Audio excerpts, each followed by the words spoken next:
देखो बात है आपके चित्तौड़ का तीसरा साका हुआ था, चित्तौड़ का तीसरा साका। इस साका का अर्थ बता देता हूं मैं। साका का अर्थ होता है जहां पर पुरुषों ने, यानी जितने भी राजपूत हैं, उन्होंने युद्ध में जाकर जब वो वीर गति को प्राप्त हो जाते वो कहलाता था केसरिया। और बाद में जो राजपूतों की सतराणियाँ होती थी वो अग्नि कुंड में कूद जाती थी, वो कहलाता था जौहर। अब जब ये केसरिया और जौहर की दोनों घटना हो जाती थी वो कहलाता था साका। ये मैंने आपको साका का अर्थ बताया। अब चित्तौड़ का तीसरा साका हुआ था सन 1568 ईस्वी में, और ये तीसरा साका इस पर चित्तौड़ पर आक्रमणकारी था, उसका नाम था अकबर, ध्यान रखना। और चित्तौड़ के तीसरे साके के समय आपके महाराणा थे, उनका नाम था उदय सिंह जी।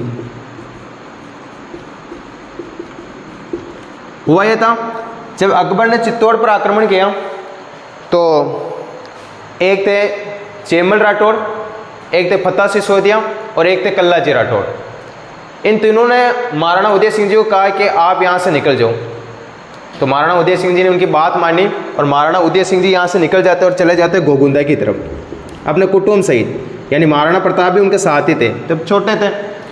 अब हुआ ये था इन्होंने महाराणा उदय सिंह जी ने इस चित्तौड़ किले की जिम्मेदारी देकर चले गए थे। एक तो थे आपके कल्लाजी राठौड़ और एक थे आपके जयमल राठौड़ और एक थे आपके फतेह सिसोदिया। अब हुआ ये क्या था, देखो कहा जाता है कि जब चित्तौड़ के तीसरा साका के समय चित्तौड़ पर आक्रमण करता अकबर, इस आक्रमण के समय कल्लाजी राठौड़ की क्या हो रही थी, शादी हो रही थी। ये उदयपुर में एक जगह पड़ती है जिसका नाम है शिवगढ़। शिवगढ़ नाम की कोई जगह है, वहाँ पर कल्लाजी राठौड़ की शादी हो रही थी, यानी शादी करने गए थे कल्लाजी राठौड़।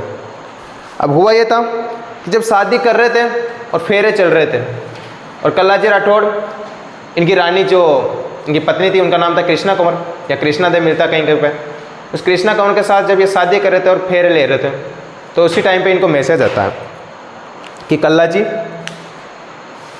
महाराणा उदय सिंह जी को तो चेमल राठौड़ और फतेह सिसोदिया ने यहाँ से भेज दिया है, अब चित्तौड़ पर आक्रमण हो गया अकबर का। अब आपकी यहाँ पर तो हो रही शादी, लेकिन आक्रमण कर दिया अकबर ने, तो आप ही बताओ क्या करें। तो आपके कल्लाजी राठौड़ ने कहा, जो शिवगढ़ शादी करने गए थे, उन्होंने कहा कि मेरा पहला कर्तव्य ये है कि मैं देश की या अपने जो भी प्रांत है राज्य की रक्षा करूं। तो ये जल्दी शादी करते हैं। शादी करने के बाद जब ये वापस चित्तौड़ की तरफ रवाना होते हैं तब इनकी पत्नी कृष्णा देव, क्योंकि शादी हुई थी इनके साथ, 7 जन्मों का वचन लिया था इन्होंने अपने साथ, तो कृष्णा देव ने उनसे कहा कि आप जा रहे हो, न जाने युद्ध में क्या होगा, आपके जाने के बाद मेरा क्या होगा। तो कल्लाजी राठौड़ ने कहा था कि मैं युद्ध में जीऊँ या मरूँ, जीतूँ या हारूँ, लेकिन मैं आपसे वादा करके जाता हूँ कि इस युद्ध से मैं ज़रूर आपसे मिलने ज़रूर आऊँगा, यानी वापस लौट के ज़रूर आऊँगा आपके पास। और शिवगढ़ की कन्या, उस कन्या को ये वादा करके, जिसका नाम था कृष्णा देव, यानी रानी थी इनकी, उनसे वादा करके ये चित्तौड़ आ गए। अब होता ये है कि चित्तौड़ में अकबर की सेना ज़्यादा थी और इधर राणाओं की संख्या कम थी, यानी सेनाओं की संख्या, राणा की सेना की संख्या। अब ये कल्लाजी राठौड़ के जो चेमल राठौड़ थे, तो कहा जाता है कि चेमल राठौड़ को जब बंदूक की गोली लग गई थी तो इनका पैर घायल, मतलब पैर से घायल हो गए थे, इनको चल नहीं पा रहे थे और इनकी इच्छा थी कि मैं युद्ध में भाग लूँ। तो कल्लाजी राठौड़ ने उनको कंधों पर उठाया और कंधों पर उठाकर ये युद्ध कर रहे थे। अब होता ये है कि ये ज़्यादा घायल होने की वजह से जयमल राठौड़ तो वीर गति को प्राप्त हो जाते हैं और कल्लाजी राठौड़ उनको नीचे उतार के मतलब सैनिकों के साथ बाहर भेज देते हैं। अब कल्लाजी राठौड़ उन सैनिकों के साथ जो अकबर के थे उनके साथ लड़ रहे थे। अब होता ये है कि चित्तौड़गढ़ में आप जाओगे तो वहाँ पर 7 पोल है और एक पोल आती है, पोल यानी दरवाजे, दरवाजों को पोल कहते हैं। और इन दरवाजों में एक पोल, जो पोल का नाम था उसका नाम था भैरव पोल। यहाँ पर लड़ते लड़ते जब कल्लाजी राठौड़ आ गए थे तो कल्लाजी राठौड़ जब लड़ रहे थे तो पीछे से उनकी किसी ने गर्दन काट दी।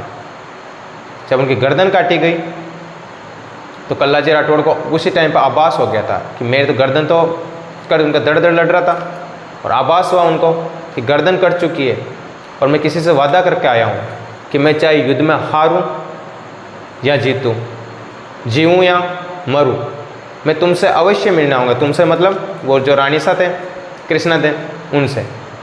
अब कल्लाजी राठौड़ कहा जाता है कि अपना सिर तो उनका भैरवपोल पे गिर गया था, वहाँ पर छतरी बनी हुई है, और उनका धड़ घोड़े पर सवार होकर शिवगढ़ की राजकुमारी कृष्णा दे से मिलने चला जाता है। जब कृष्णा दे के पास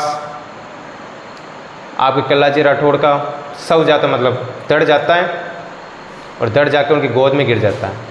अब कहा जाता है कि कृष्णा दे ने पहले उस नील का छांटा, नील होते हैं नीले कलर के, कहा जाता है कि जब कोई किसी का धड़ कर जाता था और तड़प रहा हो तो उसके ऊपर नील का छींटे मारे जाते हैं ना, छांटे देते हैं ना, तो छींटे मारते हैं तो उसका जो तड़प रहा हो शरीर वो अपना आप रुक जाता है और उसकी आत्मा मतलब छोड़ देती, शरीर छोड़ देती है। और कृष्णा देव उनको गोद में लेकर उनके नील का छांटा यानी छींटे मारे, और छींटे मार कर उनको गोद में लेकर सत्य हो जाती है। अब देखो, ऐसी प्रेम कहानियाँ, ऐसी वीरों की कहानियाँ, ऐसी वीरांगनाओं की कहानियाँ आपको कहीं नहीं मिलेगी। ये कहानियाँ केवल राजस्थान में मिल सकती है। आपने देखा होगा कि हम जब भी पद्मिनी की बात करते हैं तो बाद में रतन सिंह जी का नाम आता है। हम जब भी कर्मावती की बात करते हैं बाद में सांगा जी का या उनके केसरिया कहा था उस टाइम पे बाघ सिंह जी का नाम आता है। हम जब भी हरे पेड़ों के काटने की बात आती है तो हम अमृता देवी बिश्नोई का नाम लेते हैं।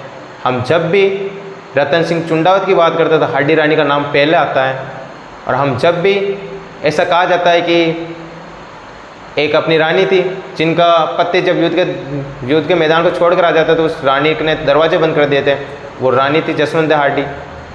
अपने यहाँ की जैसे अभी मैंने बताया शिवगढ़ की राजकुमारी कृष्णा दे। अब कृष्णा दे ने भी वादा किया था कि आप आना, मैं आपका इंतजार करूँगी। इंतजार किया और इंतजार किया तो उन्होंने वादा किया तो आए भी कि रघुकुल रीत सदा चली आए, प्राण जाए पर वचन नहीं जाए, और वो वचन निभाया और कल्लाजी राठौड़ आए थे। देखो जब अकबर इनके पास आया था ना तो इस जयमल राठौड़ को अकबर ने बोला था, ये मेड़ता के थे, और अकबर ने बोला था कि जयमल राठौड़ कुछ नहीं रखा है इस चित्तौड़ में, तो मेरी तरफ से एक तो मेड़ता ले ले, एक नागौर ले ले। तभी जयमल राठौड़ ने भी अकबर को कहा था कि भूख न मेड़ तो या भूख न मेड़ तो ना मेटे नागौर, या रजपूत भूख है नौकरी है मरिया मीठे चित्तौड़ की है अकबर कि भूख न मीटे मेड़ तो, या कि मेरी भूख ऐसी है जो तेरे मेड़ता देने से भी नहीं मिट सकती, न मेटे नागौर, और मेरी भूख ऐसी है जो तू नागौर दे देगा ना तो भी नहीं मिटेगी, या रजपूत भूख है नौकरी है, या रजपूती भूख है मरिया मीठे चित्तौड़, जब तक चित्तौड़ के लिए मर नहीं जाऊंगा तब तक मेरी भूख नहीं मिटेगी। ऐसी ऐसी कहानियाँ हैं, आगे और बात करेंगे। धन्यवाद।